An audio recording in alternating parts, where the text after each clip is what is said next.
Nah, selanjutnya pada penggabungan beberapa pekerjaan, Bapak Ibu. Nah, ini yang sering kita jumpai ya, Bapak Ibu. Jadi ada beberapa pekerjaan atau tugas yang tadinya berbeda, kemudian digabungkan atau dipadatkan menjadi satu. Misalnya ada proses yang melibatkan banyak perpindahan tangan, seperti tadi pengurusan administrasi saja untuk pengajuan di bagian ini, untuk stempel bagian ini, pun tanda tangan bagiannya sendiri lagi. Kemudian ada kesalahan dan kesalahpahaman yang tidak dapat dielakkan karena adanya atau tidak adanya salah satu orang atau kelompok, ya, salah satu orang atau kelompok yang bertanggung jawab atau punya wewenang atas keseluruhan proses. Misalkan seperti tadi, administrasi, bagian pengajuan sendiri, bagian stempel sendiri, bagian tanda tangan sendiri. Kemudian ternyata dalam satu garis tadi, yang bagian tanda tangan ada, tetapi yang bagian stempel nggak ada.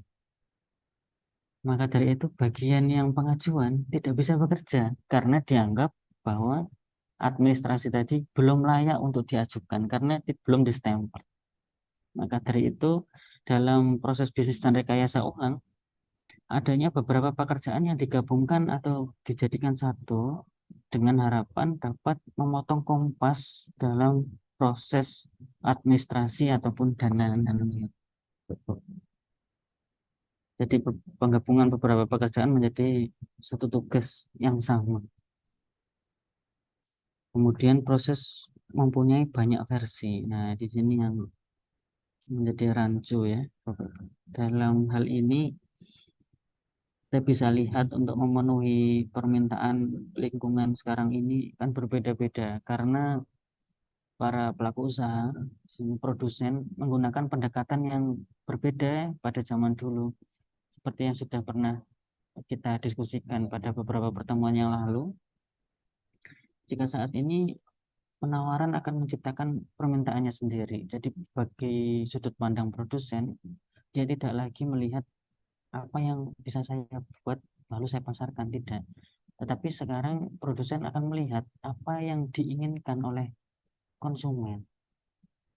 Konsumen inginnya apa? Kemudian kita sebagai produsen mencoba untuk mewujudkannya menjadi sebuah produk. Sehingga produk tersebut ketika dipasarkan secara otomatis konsumen akan menarik minatnya untuk menjadi sebuah keputusan pembelian. Karena pendekatannya yang sudah berbeda, maka dari itu persepsi satu orang dengan orang lainnya pasti akan berbeda-beda. Karena akan terpengaruh pada preference atau kesukaannya, entah itu dari selera, warna, bentuk, rasa, dan lain sebagainya. Karena pada dasarnya setiap orang memiliki kecenderungannya yang masing-masing. Sehingga dalam uh, berjalannya sebuah bisnis usaha, karena pendekatannya kita didasarkan pada pemenuhan permintaan yang ada di lingkungan sekarang, sehingga nanti akan menimbulkan banyak versi yang disampaikan gitu. Karena masing-masing versi ini disesuaikan dengan kebutuhan informasi yang diterima, situasi atau input yang berbeda-beda, atau bahkan daya tafsir seseorang karena preferensinya tadi yang berbeda. Kemudian di sini ada pekerjaan dilakukan pada tempat yang baru. Nah, saya rasa cukup jelas nih yang poin yang terakhir, di mana tempat ini memiliki sumbangsi yang cukup besar, di mana tempat yang paling berarti menjadi tema utama ketika seorang itu dalam bekerja. Entah itu dari proses bisnisnya, entah dari budaya karakteristiknya, kemudian kinerja nanti akan mengalami pergeseran seiring dengan bagaimana proses uh, produktivitas yang ada pada tempat pekerjaan. Oke. Kemudian di sini, Bapak Ibu, ada tambahan berkaitan dengan rujukan minimum ya, adanya proses rekonsiliasi ya, Bapak Ibu. Jadi masih ada satu lagi jenis pekerjaan yang tidak bisa dilepaskan oleh dalam proses bisnis dan rekayasa ulang, itu rekonsiliasi. Jadi ini dilakukan dengan memotong mundur titik titik kontrak eksternal yang dimiliki dari proses sehingga reduksi peluang tadi dapat terjadi ketidakpastian data atau bahkan nanti akan membutuhkan rekonsiliasi pada pihak-pihak yang lainnya. Kemudian ada pemeriksaan dan ruang kontrol. Untuk di sini ada proses yang telah direkayasa ulang hanya menggunakan hal-hal yang dirasa ekonomis dan masuk akal. Jadi secara controlling di sini untuk memastikan agar orang-orang dalam organisasi tidak membeli barang yang seharusnya tidak mereka beli, maka akan ditekankan pada rasionalitas dan keputusan pembelian berdasarkan budget line atau garis anggaran. Oke, yang terakhir di sini berkaitan dengan manajer kasus atau membuat satu titik kontrak. Nah, pada poin kita kali ini Bapak Ibu dapat dilihat jika munculnya pertanyaan-pertanyaan dari pelanggan dan bagaimana kita merespon untuk memecahkan masalah-masalah yang ada. Entah itu nanti dari pengembangan inovasi atau MOU dengan pihak ketiga, atau mungkin nanti kita bisa saling berkolaborasi untuk mencari solusi yang tepat terhadap pertanyaan-pertanyaan yang diajukan oleh pelanggan terhadap produk yang kita jualkan. Oke, kemudian bagaimana proses rekayasa ulang? Ternyata di sini ada 6 pendekatan utama, di mana yang pertama kita akan menentukan masalah untuk diselesaikan itu apa. Jika masalahnya pada SDM, maka tenaga kerja kita perlu difokuskan pada satu permasalahan apa yang memiliki urgensi dan harus ditangani saat ini. Kemudian mengidentifikasi proses ulang rekayasanya itu bagaimana. Apakah harus diganti atau dipindah tugaskan SDM tadi, atau bahkan sebenarnya dia bisa tapi dia belum tahu, maka dari itu perlu ada training dan development.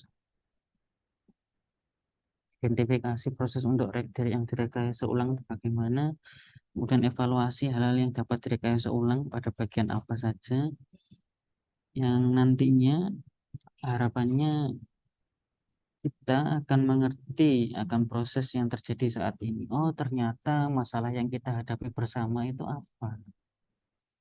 Ternyata masalah yang kita hadapi bersama itu SDM-nya. Kenapa kok SDM-nya? Misalkan gitu.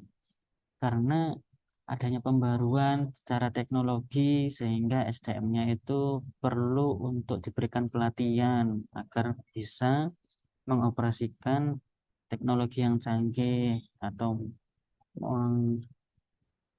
memberikan cara baru ya dalam proses produksi dan lain sebagainya.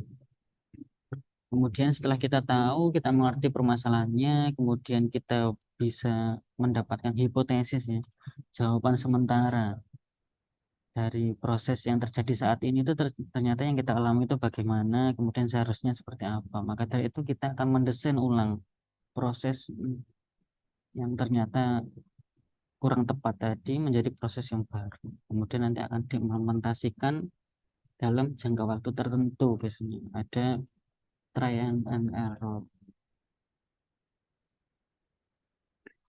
Oke.